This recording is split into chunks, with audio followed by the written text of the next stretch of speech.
Hello students, very good morning to all of you. आज हम बात करने वाले हैं किसके बारे में? प्रोटेक्शन ऑफ कॉलॉइड्स, जो कि सरफेस केमिस्ट्री का ही पार्ट है। तो let we talk about what is protection of colloids and what is gold number. तो बच्चे, अगर हम प्रोटेक्शन ऑफ कॉलॉइड्स की बात करें, बहुत सिंपल सा कॉन्सेप्ट है। हमें मालूम है कि दो तरीके के सोल होते हैं, एक होते हैं लायोफिलिक सोल और एक होते हैं लायोफोबिक।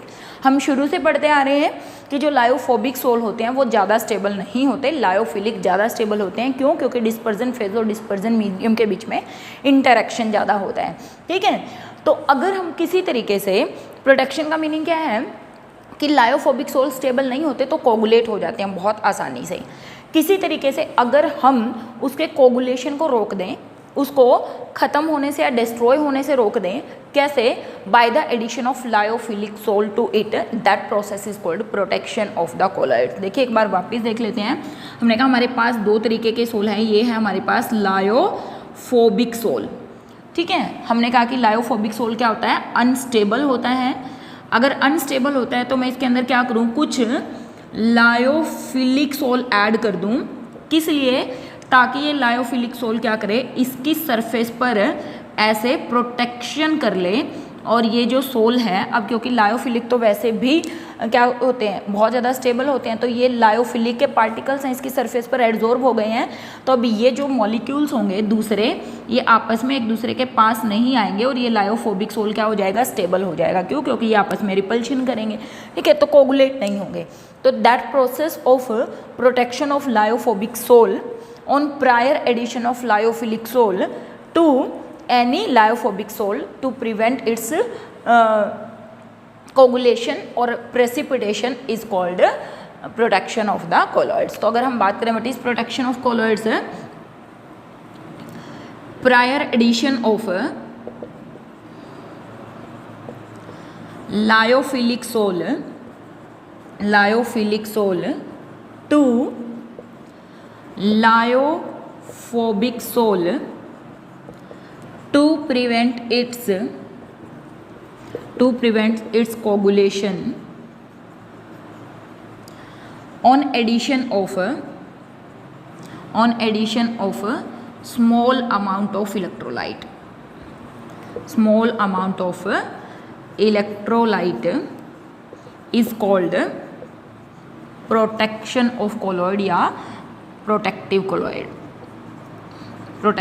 Of colloid. और जो प्रोटेक्शन करते हैं उनको प्रोटेक्टिव कॉलॉइड्स बोलते हैं। यानी कि जो प्रोटेक्शन करते हैं, यानी कि जो लायोफिलिक सोल प्रोटेक्शन करते हैं, उनको प्रोटेक्टिव कॉलॉइड्स बोलते हैं। ठीक है, बट एक साइंटिस्ट है जिग्मोंडी, उन्होंने क्या दिया? प्रोटेक्शन ऑफ कॉलॉइड्स के लिए टर्म इंट्रोड्यूस कर दिया और उस टर्म का नाम है गोल्ड नंबर। मतलब उन्होंने कहा कि गोल्ड नंबर एक ऐसी टर्म है जिसका यूज़ किया जा सकता है क्या करने के लिए? प्रोटेक्शन ऑफ कॉलॉइड्स को रिप्रेजेंट करने के लिए। तो बच्चे, व्हाट इज़ गोल्ड नंबर, इसको समझने की कोशिश करिएगा, बहुत इंपॉर्टेंट कंसेप्ट है। देखिए, मान लिया मेरे पास है यहाँ पर 10 ml standard red gold sol. ठीक है, क्या है हमारे पास? 10 ml standard red gold sol है। ठीक है, दिस वन। अब इसके अंदर अगर मैं 1 ml 10% NaCl ऐड कर दूं तो ये कोगुलेट हो जाएगा। बात आ रही है समझ में? स्मॉल अमाउंट ऑफ इलेक्ट्रोलाइट क्या कर दिया इसके अंदर? अगर मैंने 1 ml 10% NaCl इलेक्ट्रोलाइट ऐड कर दिया तो ये कोगुलेट हो जाएगा। लेकिन मुझे इसे कोगुलेट होने से बचाना है। ठीक है, तो मैं इसमें कितना अमाउंट ऑफ क्या डालूं? प्रोटेक्टिव कॉलॉइड डालूं मिलीग्राम्स में, कि ये कोगुलेट होने से बच जाए। ऐसे प्रोसेस को या ऐसे नंबर को, या कितना मिलीग्राम्स ऑफ ये मैं प्रोटेक्टिव कॉलॉइड डाल रही हूँ, उसको क्या बोलते हैं? Gold number. मीन्स क्या डालूँ इसमें मैं? कितना minimum amount of protective colloids, कितना लायोफिलिक सोल डालूं कि इसका कोगुलेशन रुक जाए, इसको क्या बोलते हैं? Gold number. ये तो मैं पहले भी ऐड करी थी, अभी भी ऐड कर रही हूँ, लेकिन इसके डालने के बाद इसका कोगुलेशन रुक जाएगा, ये ऐड करने के बाद भी। और उस टर्म को क्या बोलते हैं? Gold number. तो मैं एक बार लिख देती हूँ ताकि ज़्यादा क्लैरिटी आपको आए समझने के लिए। What is gold number? It is the minimum amount of amount of protective colloids जो कि क्या है, लायोफिलिक सोल है, इन मिलीग्राम्स, जो कि क्या करता है, which prevent the coagulation of 10 ml of red gold sol, standard red gold sol on addition of क्या ऐड किया बेटा हमने इसके अंदर 1 ml of 10% of NaCl as electrolyte. क्या बात करी, minimum amount of protective colloids in milligrams which prevent the coagulation of 10 ml standard red gold sol, कब, जब हमने उसके अंदर ऐड किया है 1 ml of 10% of NaCl as an electrolyte, तो उसको क्या बोलते हैं, that is called gold number. और ये जो गोल्ड नंबर है बेटे, गोल्ड नंबर जो प्रोटेक्शन पावर होती है उसका इन्वर्सली प्रोपोर्शनल होता है। प्रोटेक्शन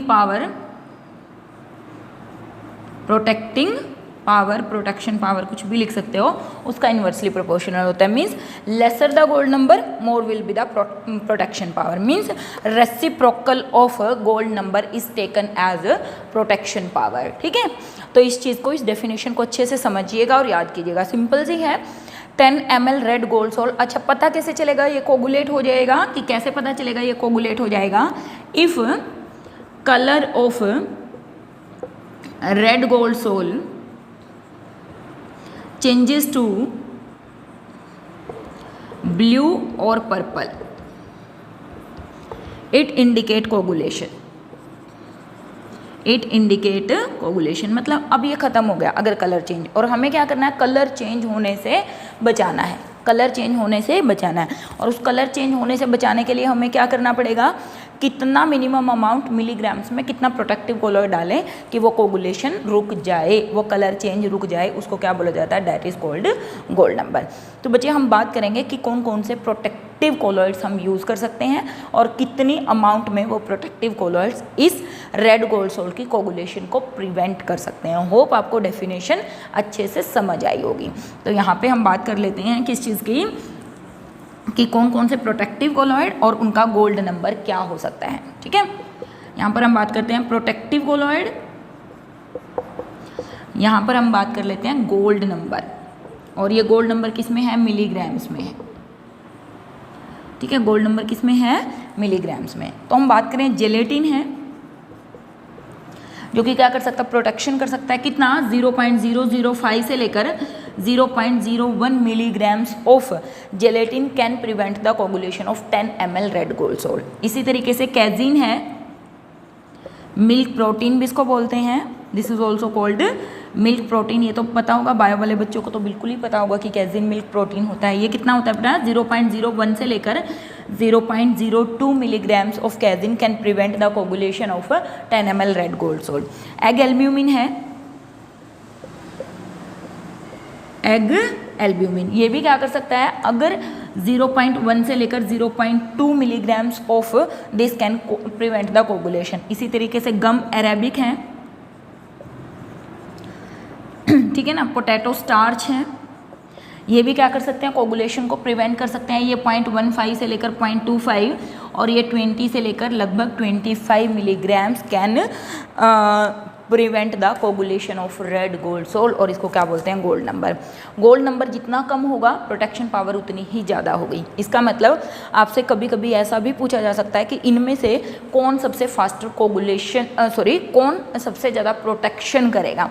तो ये याद रखना कि जेलेटिन की प्रोटेक्शन पावर सबसे ज़्यादा होती है और स्टार्च की प्रोटेक्शन पावर सबसे कम होती है।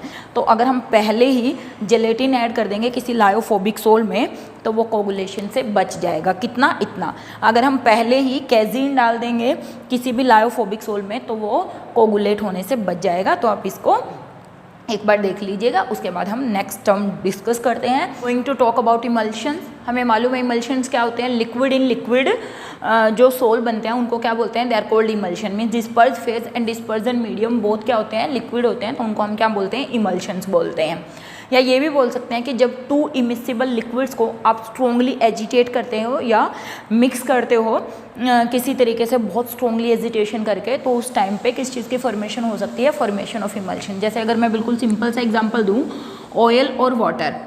बच्चे हमें मालूम है कि ऑयल और वाटर टू इमिसिबल लिक्विड्स हैं, ये एक दूसरे में मिक्स नहीं होते, लेकिन अगर आप कोशिश करिएगा ऑयल को वाटर में मिक्स करके उसको स्ट्रोंगली एजिटेट करिएगा, हाथ से कर लीजिए, स्पून से कर लीजिए, किसी कॉटन से कर लीजिए, तो आप पाएंगे कि ये दोनों आपस में मिक्स होकर आपको एक डर्टी वाइट से कलर का इमल्शंस मिलेगा, जिसको मोस्ट प्रोबेबली चोट लगने पर भी अप्लाई किया जाता है। कहीं घाव हो जाता है तो ऑयल और वाटर का इमल्शन बनाकर उसको घाव पर लगाया जाता है, तो ये काफ़ी आराम भी करता है। ठीक है ना, होम रेमेडी है ये, कोई डॉक्टर के द्वारा बताई गई नहीं है, ये मैं अपने एक्सपीरियंस से बता रही हूँ। ठीक है, तो जो इमल्शंस होते हैं बच्चे वो बहुत ज़्यादा अनस्टेबल होते हैं। क्यों? क्योंकि अभी हमने कहा क्योंकि डिस्पर्जन फेज और डिस्पर्जन मीडियम के बीच में इंटरेक्शन नहीं होती है, तो दे आर अनस्टेबल। उन अनस्टेबल इमल्शंस को स्टेबलाइज करने के लिए उनके अंदर कुछ सब्सटेंसेस ऐड किए जाते हैं, जिनको इमल्सीफाइंग एजेंट बोला जाता है या इमल्सीफायर बोला जाता है। तो क्या हुए इमल्सीफाइंग एजेंट? दो substances which help to stabilize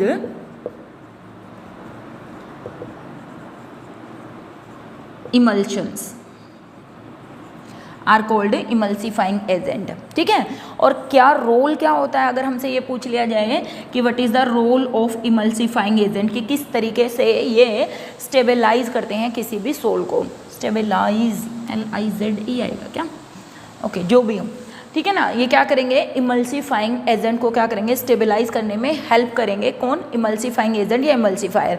करते क्या है, ये जो डिस्पर्जन फेज और डिस्पर्जन मीडियम है बच्चे, इनकी जो इंटरफेशियल टेंशन है उसको क्या कर देते हैं, डिक्रीज कर देते हैं। तो इमल्सीफाइंग एजेंट क्या करते हैं, दे डिक्रीज द इंटरफेशियल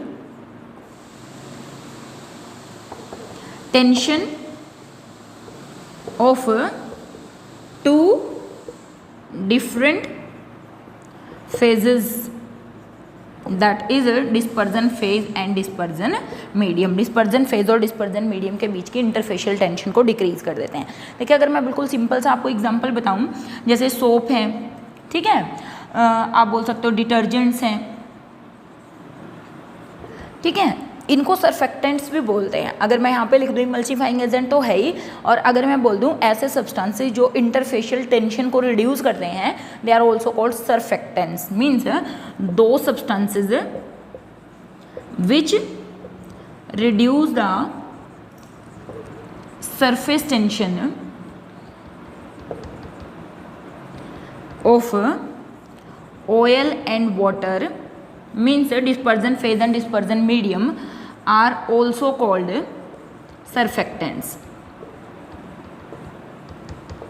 तो इनको सर्फेक्टेंट्स भी बोला जाता है। ठीक है, तो जैसे सोप और डिटर्जेंट है, इनकी वर्किंग आप बहुत बढ़िया तरीके से पढ़ चुके हो। हम देखते हैं कि जो ऑयल ड्रॉपलेट्स होती हैं, जो ग्रीस होता है, वहाँ हमारे क्लोथ पर जब स्टिक कर जाता है तो साबुन जो होती है वो क्या करती है, सोप ऐसे इसके ऊपर माइसिली की फॉर्मेशन करती हैं, और ऐसा करने के साथ साथ वो क्या कर देती हैं, यहाँ पर ये जो पानी था, यहाँ पर जो हमने लिक्विड लिया हुआ था और ये जो ऑयल था, इन दोनों के बीच में क्या थी, कुछ सरफेस टेंशन थी, दैट इज़ वाई ये एक दूसरे के अंदर डिजोल्व नहीं हो पा रहे थे।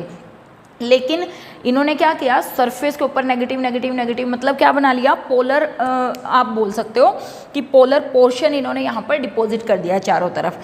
तो इस पोलैरिटी के कारण, क्योंकि वाटर भी पोलर सॉल्वेंट है, ये भी पोलर सॉल्वेंट है, यहाँ पर जो सरफेस टेंशन थी उसको क्या कर दिया, रिड्यूस कर दिया, और उस सरफेस टेंशन को रिड्यूस करके इसमें किस चीज़ की फॉर्मेशन करी, इमल्शन को फॉर्म करने में सहायता करता है। तो जब आप साबुन डालते हैं कपड़े में या डिटर्जेंट्स डालते हैं तो सर्फेक्टेंट्स क्या करते हैं, सरफेस टेंशन को डिक्रीज करते हैं, या इमल्सीफाइंग एजेंट क्या करते हैं, स्टेबलाइज करते हैं किसको, इमल्शंस को। तो इसीलिए हम क्या बोलते हैं, इनका रोल क्या है, to decrease the interfacial tension of the two dispersion phase and dispersion medium. तो अगर हम बात करें, ये दो तरीके के हो सकते हैं, oil in water and water in oil emulsions. ठीक है, ओके, टू टाइप्स, कौन से?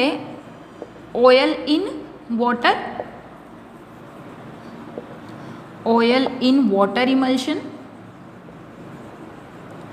ऑयल इन वाटर इमल्शन, और दूसरे water in oil, oil emulsion. इसको ऑयल इन वाटर ऐसे लिख देते हैं, इसको वाटर इन ऑयल ऐसे लिख देते हैं। देखिए बच्चे, यहाँ से आपको पता ही चल गया होगा ऑयल इन वाटर का मतलब क्या हो गया। ऑयल क्या है? डिस्पर्जन फेज, और वाटर क्या है? Dispersion medium. Water in oil का मतलब क्या होगा? वाटर क्या है? डिस्पर्जन फेज, ऑयल क्या है? Dispersion medium. तो ये दो तरीके के हैं। If oil is dispersion phase and water is dispersion medium, such type of emulsions are called oil in water emulsion. और अगर if oil is dispersion medium and water is dispersion phase, water कम है means ये lesser amount में है, ये more amount में है, ठीक है। सिमिलरली ये यहाँ पे क्या है? lesser amount में है, और ये क्या है? water more amount में है, ठीक है, लार्जर अमाउंट में। तो इस तरीके से दो इमल्शंस बनेंगे। पहले वाले में हम एग्जांपल ले सकते हैं, वेनिशिंग क्रीम है, एग्जांपल वेनिशिंग क्रीम है। सेकंड में आप एग्जांपल लिख सकते हो, कोड लीवर ऑयल है, cod liver oil, cold creams हैं, ठीक है ना, कोड लीवर ऑयल है, कोल्ड क्रीम है, बटर है। ये कैसे इमल्शंस हैं बच्चे? ये वाटर इन ऑयल इमल्शंस हैं। और सबसे इम्पॉर्टेंट बात, आप इन दोनों की अमाउंट को चेंज करके ऑयल इन वाटर इमल्शन को water in oil and water in oil emulsion को ऑयल इन वाटर इमल्शन में चेंज कर सकते हैं। ऑब्वियस ही बात है, यहाँ पे मेरे पास क्या है? ऑयल, हमने कहा ऑयल डिस्पर्स फेज कम है। अगर मैं क्या करूँ? ऑयल के अमाउंट को ज़्यादा कर दूँ तो वाटर की अमाउंट ऑटोमेटिकली कम रह जाएगी, तो वो किस में चेंज हो जाएगा? इसमें। अगर मैं इसमें ऑयल क्या है? मीडियम है, अगर मैं वाटर ज़्यादा डाल दूँ तो वो क्या चेंज हो जाएगा? ऊपर वाले में चेंज हो जाएगा। मतलब oil in water, water in oil emulsions को एक दूसरे में चेंज किया जा सकता है। आपसे ऐसे क्वेश्चन पूछ सकते हैं कि वेनिशिंग क्रीम और कोल्ड क्रीम्स जो होती हैं, ये दोनों ही इमल्शंस हैं, क्या डिफरेंस है दोनों में? तो बच्चे दोनों है तो इमल्शंस, लेकिन दोनों में क्या डिफरेंस है? वेनिशिंग जो क्रीम होती हैं that are oil in water emulsion, और जबकि कोल्ड क्रीम्स होती हैं वो क्या? वाटर इन ऑयल इमल्शंस होती हैं। तो छोटा सा टॉपिक आप खुद भी पढ़ लेते तो ये हो जाता, इसमें कुछ खास था नहीं। यहाँ पे हम एक टर्म और मैं यहाँ पे आपको बता रही हूँ, कॉन्गो रूबिन नंबर। ये बिल्कुल वैसा ही है जैसे हम गोल्ड नंबर यूज़ करते थे। हम बोलते थे क्या है? Minimum amount of protective colloids which prevent the coagulation of red gold sol. यहाँ पर हम बात करेंगे which prevent the coagulation of कितना? 100 ml of 0.01% of Congo rubine dye on addition of 0.16 gram equivalent of KCl। Means कहने का मतलब ये हुआ, ये आगे वाली लाइन मैंने लिखी नहीं, आप इसको लिख लेना, minimum amount of protective colloid, minimum amount of protective colloids which prevent in milligrams which prevent the coagulation of 100 ml of 0.1% of Congo Rubin dye। कब? जब इसके अंदर इतने ग्राम इक्विवेलेंट्स ऑफ KCl ऐड किया जाता है इसके अंदर, तो ये कोगुलेट हो जाती है। तो इसके अंदर हम कितना अमाउंट ऑफ प्रोटेक्टिव कोलॉइड्स डालें कि वो क्या ना हो? कोगुलेट ना हो, उसको क्या बोला जाता है? कॉन्गो रूबिन नंबर बोला जाता है। ऐसे ही वैसे एक आयरन नंबर भी होता है, Fe2O3 की एडिशन से किस तरीके से कोगुलेशन प्रिवेंट होता है उसको क्या बोलते हैं? आयरन नंबर बोलते हैं। तो ये भी आप थोड़ा सा देख लीजिएगा, वैसे NCERT से रिलेटेड नहीं है, थोड़ा सा एक्स्ट्रा मैंने बता दिया आपको कि 100 ml ऑफ 0. इतनी कॉन्गो रूबिन डाई को कोगुलेट हो जाती है अगर उसके अंदर 0.16 gram equivalent of KCl add किया जाता है। इसको प्रिवेंट करने के लिए, इसके कोगुलेशन को प्रिवेंट करने के लिए कितना minimum amount of protective colloids हमें चाहिएगी, उसको क्या बोला जाता है? Congo Rubin number. तो एक जेल्स और रहता है, छोटे से फटाफट जेल्स के बारे में और डिस्कस करते हैं। लास्ट टॉपिक कर रहे हैं, दैट इज़ जेल्स क्या होते हैं। उससे पहले मैंने कुछ टर्म्स लिखी हुई हैं बच्चे जो आपके लिए बहुत इंपॉर्टेंट है। देखिए, डीमल्सिफिकेशन का मतलब क्या हो गया? अगर हम क्या कर दें, जो हमारा इमल्शंस बने हैं अगर हम उसको क्या कर दें? डिस्ट्रॉय कर दें, ख़त्म कर दें, उस प्रोसेस को क्या बोलते हैं? Demulsification. Means separation of two liquid phase, अगर जो दो लिक्विड फेज है हमारे पास, डिस्पर्जन फेज और dispersion medium, liquid in liquid, अगर हम उनको किसी तरीके से सेपरेट आउट कर दें, that process is called D emulsification. आप अब प्रॉपर्टीज़ की भी बात कर सकते हो कि जो इमल्शंस होते हैं उनकी क्या क्या प्रॉपर्टी होती है। बेटा कोलाइडल सोल जो भी प्रॉपर्टी शो करता है वो सभी इमल्शंस भी शो करते हैं, मीन्स इलेक्ट्रोफोरेसिस शो करते हैं, कोगुलेशन शो करते हैं, जितनी भी प्रॉपर्टीज़ होती हैं सोल की वो सब इमल्शंस भी शो करते हैं। ठीक है, देन मैंने कुछ टर्म्स लिखी हुई हैं कि what is purple of Cassius, ये मैंने पहले भी बताया था कि colloidal sol of gold in water is called purple of Cassius. ठीक है, गोल्ड वाटर में अगर सोल बनाता है तो उसको पर्पल ऑफ कैशियस बोलते हैं। Colloidal sol of silver in, colloidal sol of silver को आरजी रोल बोलते हैं, और बच्चे ये आई लोशन के अंदर इसका यूज़ किया जाता है। जो भी आई लोशंस बनते हैं वो कोलाइडल सोल ऑफ सिल्वर होता है।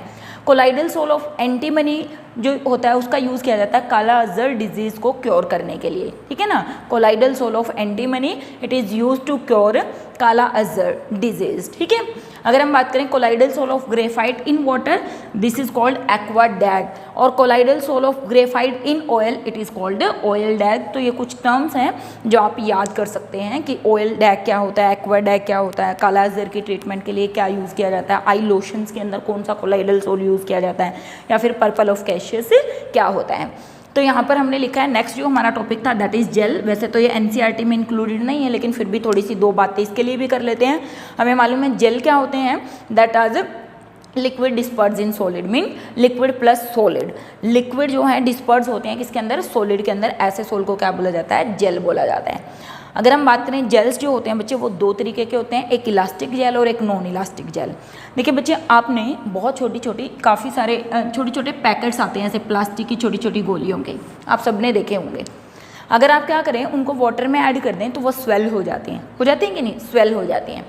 तो जो जेल होते हैं वो दो तरीके के होते हैं, एक इलास्टिक और एक नॉन इलास्टिक। नेम से ही पता चलता है ऐसे जेल जिनमें इलास्टिसिटी की प्रॉपर्टी हो, मतलब जिनको आप खींच जाए और आप छोड़ दो, they regain their original shape, उसको क्या बोलते हैं, they are called elastic gel. मीन्स जिनमें जैसे रबड़ है, खींचा छोड़ दिया रबड़ बैंड की तरह, वैसे ही इलास्टिक जेल होते हैं। नॉन इलास्टिक जेल ये हार्ड होते हैं, they do not possess the property of elasticity, मतलब इनको खींच के छोड़ोगे तो ये इलास्टिसिटी की प्रॉपर्टी पोजेस ही नहीं करते, ये हार्ड होते हैं। इलास्टिक जेल को ईजिली प्रिपेयर किया जा सकता है। मान लिया आपने क्या किया, डिस्पर्जन फेज और डिस्पर्जन मीडियम को मिलाया, मीन्स लिक्विड और सॉलिड को मिलाया, मिलाने के बाद आपने उनको एजिटेट किया, अगर वो सेपरेट हो गए हैं तो वापस आप उन दोनों को डिस्पर्स फेज और डिस्पर्जन मीडियम को मिलाकर आसानी से बना सकते हो। तो they can be formed easily by mixing, but non elastic gels can not be formed easily, they required some chemical method for their formation.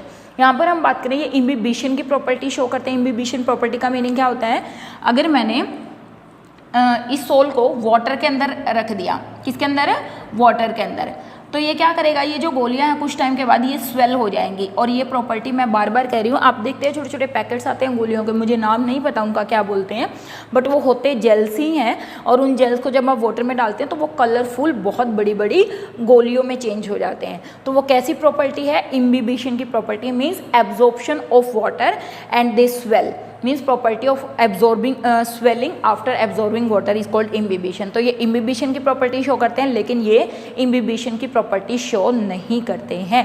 Means ये हार्ड होते हैं, ऐसा नहीं है कि वाटर एब्जॉर्ब करके ये स्वेल हो जाएंगे, नहीं होते हैं। इनमें अगर हम बात करें, मैंने एग्जाम्पल लिखे हुए हैं जेलेटिन, एगार, स्टार्च, और इसमें मैंने एग्जाम्पल लिखा हुआ है सिलिका जेल। मैंने सिलिका जेल आपको दिखाया भी था, घर में आपको मिल भी जाएगा, तो आप सिलिका जेल को वाटर में डालकर देख सकते हैं कि क्या वो इलास्टिसिटी की प्रॉपर्टी शो करता है, क्या वो इम्बिबिशन की प्रॉपर्टी शो करता है। तो this is small topic of gel. एक टर्म और मैंने यहाँ पे लिखी हुई है साइनेरिसिस, या इसको बोलते हैं weeping of gel, weeping of gel या स्वेटिंग ऑफ जेल भी बोल देते हैं, स्वेटिंग ऑफ जेल।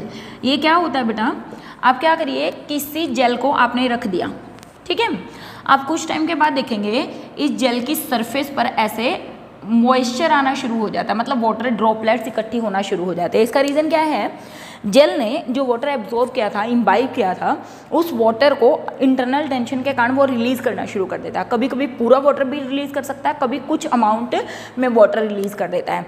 तो जो जेल्स हैं उनकी सरफेस पर क्या है, वाटर ड्रॉपलेट्स इकट्ठी होना शुरू हो जाती है और ऐसे लगता है कि जो जेल्स हैं वो रो रहे हैं, है ना।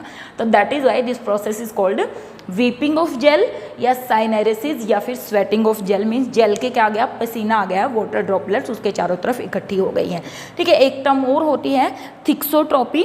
थिक्सोट्रॉपी का मतलब क्या होता है बच्चे, कि जो जेल होते हैं, सॉलिड जेल, वो एजिटेशन पर लिक्विड में चेंज हो जाते हैं, लेकिन कुछ टाइम के बाद वापस वो सॉलिड में चेंज हो जाते हैं। ये जो सॉलिड लिक्विड जेल ट्रांसफॉर्मेशन होता है इसको थिक्सोट्रॉपी बोलते हैं। ठीक है ना, दैट इज कॉल्ड थिक्सोट्रॉपी। तो ये दो प्रॉपर्टी छोटी छोटी कर सकते हो, साइनेरिसिस और थिक्सोट्रॉपी।